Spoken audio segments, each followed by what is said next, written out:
سألت الشمس، أيتها الشمس، لماذا تشرقين كل صباح؟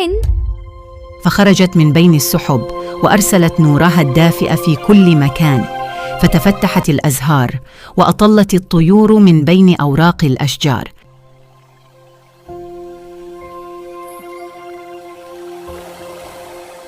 سألت النهر، إلى أين تجري يا نهر؟ فلم يجب، ومضى في طريقه يحمل الماء من الجبل ليملأ السدود والوديان ويسقي الحقول والحيوان.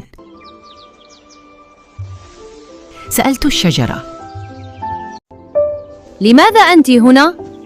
ألا يتعبك الوقوف؟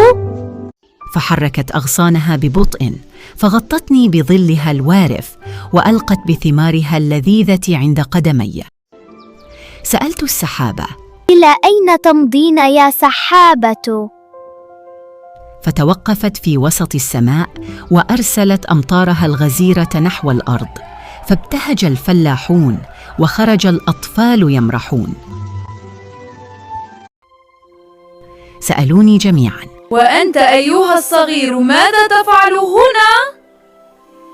فأجبتهم، أتعلم منكم كيف أساعد الطبيعة والإنسان وأجعل من هذه الأرض أجمل مكان.